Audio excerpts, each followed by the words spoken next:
Hello all you hardcore boxing fans out there, how are you doing? It's Big Porky here with another episode from the No Nonsense Boxing Media lad. Right, you know I'm an hardcore boxing fan, don't you? Well, I'm pleased to announce that I've been persuading Dennis for the last few months to sign Josh Wale, and eventually we've got our man. Ladies and gentlemen, Josh Wale. How are you doing, Josh? Good, thanks, Russ, yeah. Now, you've had a colourful career, Josh. Yeah. And a lot of people are going to say that this is your final chapter. Yeah, final chapter. I hope it's best chapter. I've had like you say, a brilliant career. I've been involved in some good fights, and throughout my career, I've always, I've always given me all that. I think it's time, to work with Dennis. We could have possibly worked a couple of years earlier. Well, I've known him throughout my professional career, but it's come to it now, and that's how things work in boxing, and we'll do it. And Dennis has convinced he can take me to high levels, and I'll always do what I've always done and give me best, and and give me all. So you signed today, then, and are you happy with that, Dennis? Absolutely. I've always had a lot of respect for Josh and his dad, haven't I? So as you know, and I've always said so, and we should have worked together quite a while ago, but obviously the one good thing about Josh is that he's like you get all these athletes who look what's just happened with Joshua's opponent. Josh Wale's a clean liver. He's a role model for a lot of young kids, especially these days with all the temptation they've got around them. That is a role model for anybody coming through. So if you were buying a racehorse, if you were buying a car, you'd buy Josh Wale, because the experience is being very, very well preserved, and the great thing is he's got this experience.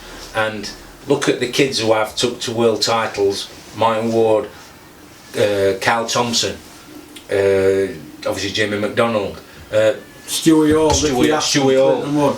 But what I'm saying is that, are you telling me that Josh has got any less ability than all of them? Yeah.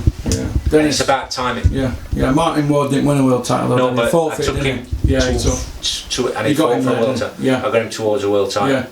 Yeah. Thanks for correcting me on that. It's alright. I didn't need correcting. I just said I took him to a world title, not winning it. I'm only having a bit of banter with you then. But don't do that again, otherwise I'm off. Right, alright then, Dennis. Well, listen, at least you're down to earth. We're not going to edit that out, because we just want to show that we're genuine.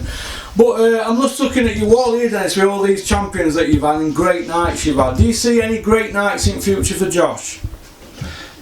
There is. My missus has been wanting me to pack boxing in for quite a while, because obviously you have your ups and downs. You have your kids who, when you get there, and for want of a better expression, you've created some monsters sometimes who aren't as honourable as they maybe should be. But on the CV, it's on my CV where I've got kids there, and they're not Olympians. Like I said, they've not just come off the conveyor belt. The public money is created and funded.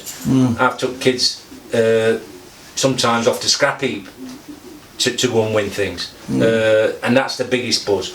Now, obviously, Josh ain't on the scrap heap because he's there or thereabouts now, and he's been unlucky. Like a European title fight, he got a decision against him fighting away from home, which can happen. It's not my favourite route to go these days. The EU. European EBU, you mean? No, the EBU, because sometimes, but I'd rather go down some of these organisations where they're European. If that makes sense. Not the EBU side, because I think in Europe sometimes we get decisions against us, whereas like the American organisations like IBF, or you might go like a WBC. I know that's Mexico, but the European type, them different kinds of titles, WBO, which gets you in the world ranking, but I think you get more of a fair crack at the whip fighting for them kind of titles with their European titles. That's what I'm getting at. I went round now just to say that, didn't I? Yeah, you did. Yeah. This is why we have you on channel, then. It's because you're genuine, you're honest, aren't you? But I'm an honest strap man. For a strap man. Now, I'm really excited about it personally myself, Dennis. Obviously, I'd like to think that I played a big part. You played a big part, Russell, because obviously we've got a mutual friend, me, Josh, and you were all mutual friends, so like there was always a chance that it could come together. Like I say, it could have come together a lot sooner, but Josh is just a genuine kid who I respect immensely as a fighter anyway. Even if he weren't boxing for me, he knows I'd always had a lot of respect for him, and his dad did. So it's just great that we're going to work together, and the exciting bit is that where we can take him, because Josh is capable, if the opponent's right, of beating anybody on internationally.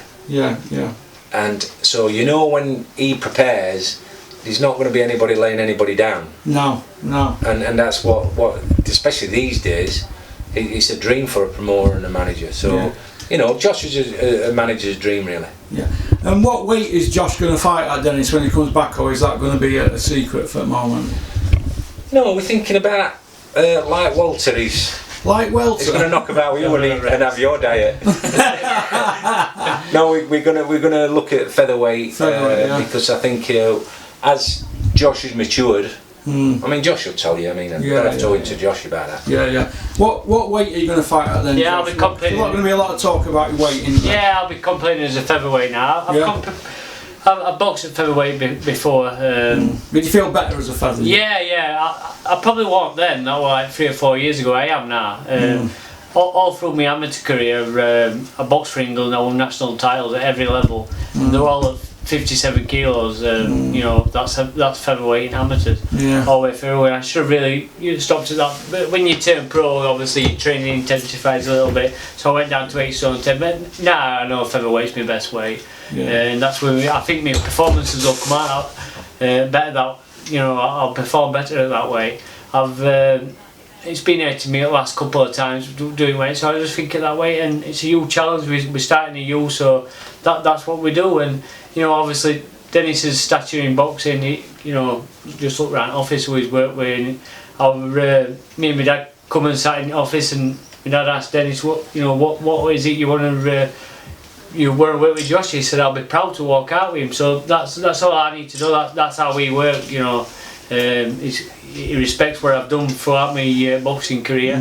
He don't think I've achieved what I should have achieved, and he's going to try and rectify that. And we all go together, and that's what we do. Brilliant. I think that's great, Josh. I personally, my own opinion is, I think there's plenty left for you, and I don't even think the surface has been scratched myself. You're a clean liver, aren't you, Josh? I've proved people wrong before, like Dennis has done him before. We've done it all before. And we're going to go to you levels and heights that we've not seen before. And there's going to be people that don't.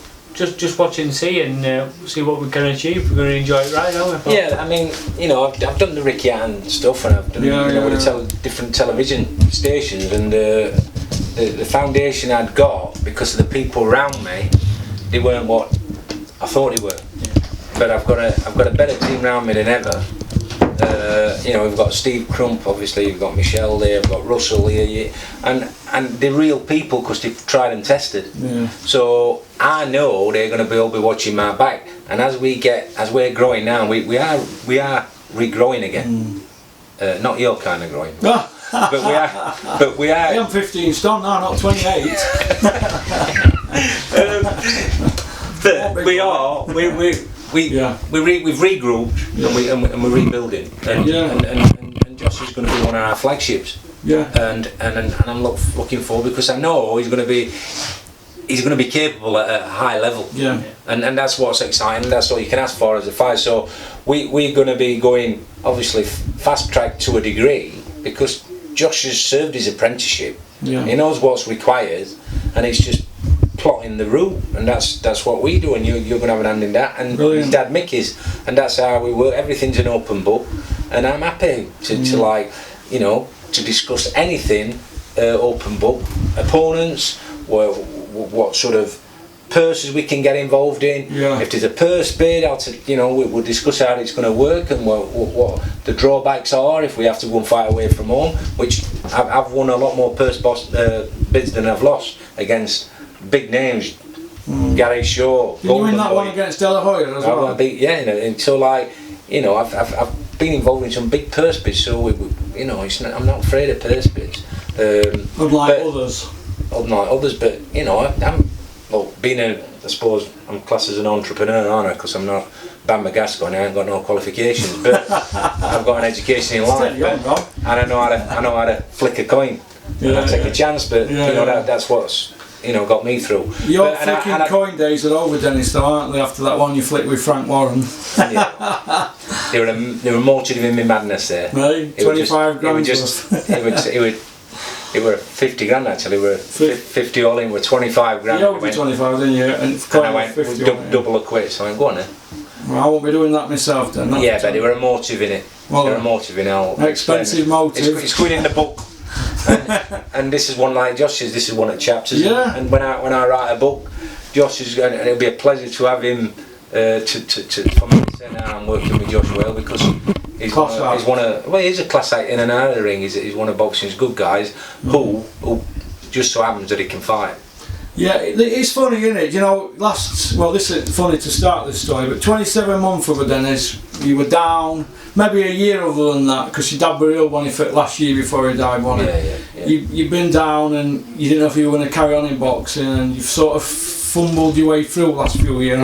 Yeah. But now, I noticed last few months, you've kind of a new vigour, and you got that new vigour about you. And it's just so happens that like when Josh and his dad's come in, it's like the time's right. Before it had been like, I will win, but like I ain't got that spark. I've got that spark again. Yeah. And I think and I'm thinking like I were away for 3 weeks in Tenerife and thinking right, which way can we take Josh? And which way? And I'm looking at all different opponents. I know you're sending one or two through. Should we go that route? Should we go that? And I'm thinking, so like I'm in bed. My missus is she's watching the thing. I don't want to watch film. I want to look on box rate and see which way we're going. Yeah. So I weren't just on holiday. I'm thinking right because I've got to get that going sometimes. And, right, I know. I'll have a look at some opponents for Josh and see which route we might go.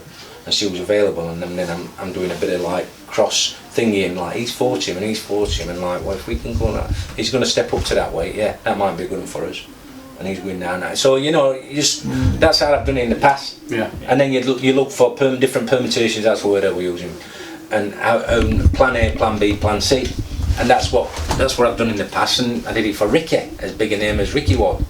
I used to give him in early days, plan A, plan B, plan C. And that's why we went and won different world titles in the 4 fights that I had with him. So obviously, and that's what got him to the Mayweather fight. Yeah.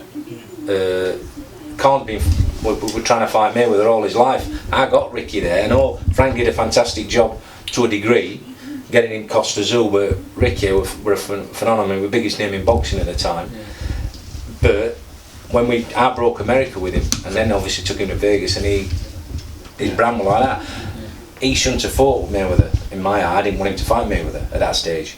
If you look what Bob Arum did with Pacquiao, I know I'm leading off here a bit, but he kept them apart. But what happened?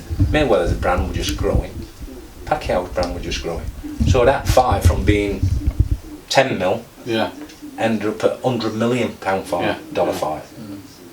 Meanwhile, they're still building the brand and they're still earning. Yeah. Because Bob Arum says, Dennis, what are you doing letting him fight? Mayweather went, I don't really want him to fight him. Bob went, he can't beat Mayweather at this stage. I went, we're not going to fight anyway, obviously. Ray went and did the deal without my knowledge.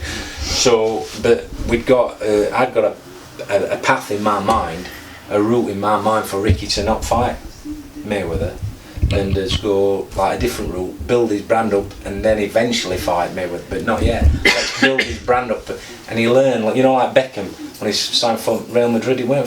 Do you think Real Madrid signed Beckham for putting crosses in? They signed him because of his commercial value. Yeah.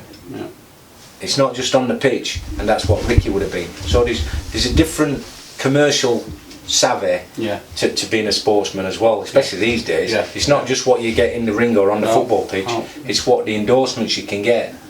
And even now with Josh, he can do that in a smaller way because he's probably more popular sportsman in Barnsley. Yeah, I don't. Right? Yeah. And Barnsley's not it's not a postage stamp. It's not. There's some talented kids come from Barnsley over the years. Yeah. Some very big names, business-wise or whatever. And Josh is up there. He's made history in Barnsley. He's in Barnsley without a doubt. So we need to capitalise on that more. And that's what, with your help, It's not just about me. We've got to be a team with this, and Russell. Yeah.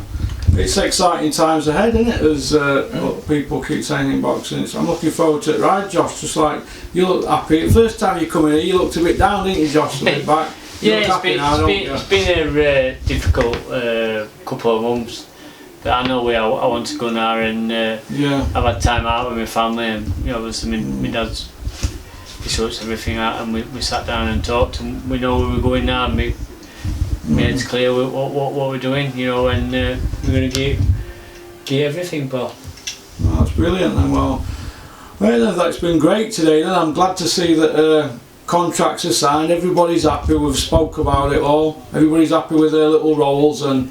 Are you happy with your role? I'm happy with my role, Dennis. I just make tea, don't I? Leave all decisions. No, you don't make tea. You could be a politician, you. Well, I'm trying my best, aren't I? We've managed to pull it off, haven't we, Dan? We've got a great addition to the team. Yeah. Don't drink, don't smoke, you don't party pop. Central area, English. What do you want to knock about win for if we don't know? Well, I'm a clean liver now, Dennis. Clean liver now, Dennis.